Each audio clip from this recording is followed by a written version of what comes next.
Renungan Kefas 3 tahap pekerjaan Kristus bagian 2. Yohanes pasal 12 ayat 24 berkata, Aku berkata kepadamu, sesungguhnya jikalau biji gandum tidak jatuh ke dalam tanah dan mati, ia tetap satu biji saja. Tetapi jika ia mati, ia akan menghasilkan banyak buah. Satu ilustrasi yang baik dari kematian dan kebangkitan Kristus diberikan oleh Tuhan ketika Dia mengumpamakan dirinya seperti sebutir biji gandum yang jatuh ke tanah dan mati dan menghasilkan banyak biji di dalam kebangkitan. Setelah biji gandum ditaburkan ke dalam tanah, di satu pihak dia mati, tetapi di pihak lain dia bangkit. Cangkangnya mati, tetapi unsur hayat di dalam biji itu bertumbuh. Akhirnya, satu tunas baru timbul dari kematian dan kebangkitan biji. Menurut dagingnya, dia disalibkan bagi dosa-dosa kita. Tetapi menurut roh itu, dia amat aktif.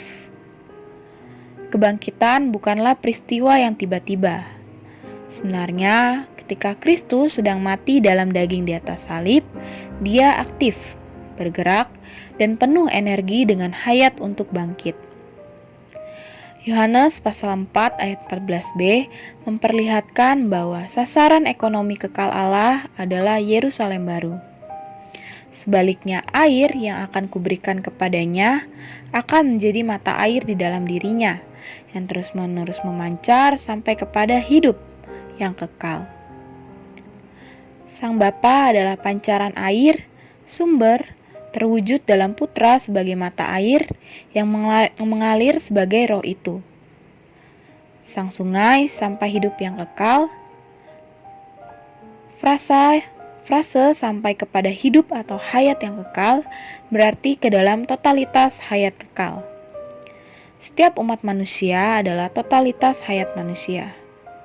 Totalitas agregat dari hayat kekal adalah Yerusalem baru. Rasul Paulus berkata bahwa kita adalah ladang Allah untuk menumbuhkan Kristus dan bangunan Allah. 1 Korintus pasal 3 ayat 9. Begitu kita bertumbuh dalam hayat ilahi, kita ditransformasi menjadi bahan yang berharga bagi bangunan Allah.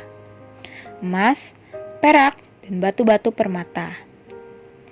Yerusalem baru disusun dengan bahan berharga yang telah melalui transformasi. Emas sebagai dasar, mutiara sebagai gerbang, dan batu-batu permata sebagai tembok kota. Jika kita membangun gereja dengan diri kita sendiri, dengan dunia atau dengan benda-benda bumia, kita membangun dengan kayu, rumput, kering, dan jerami yang hanya cocok untuk dibakar.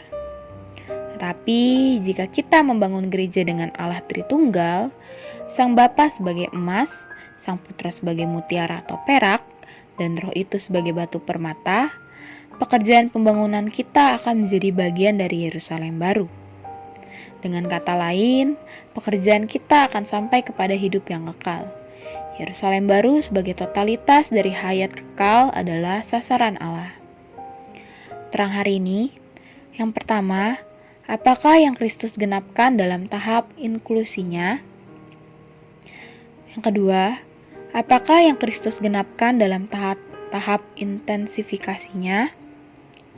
Yang ketiga, jika kita membangun gereja dengan diri kita sendiri, dengan dunia atau dengan benda-benda bumia, kita membangun dengan kayu, rumput kering, dan jerami yang hanya cocok untuk dibakar. Doa hari ini, kebangkitan Kristus adalah satu kelahiran besar dari dirinya sendiri sebagai putra sulung dan kaum beriman sebagai banyak saudaranya, berjuta-juta saudara kembarnya.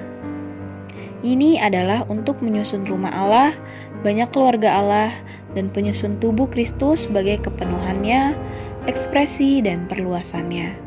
Untuk merampungkan ekspresi dan perluasan kekal dari Allah Tritunggal yang telah melalui proses dan rampung sempurna.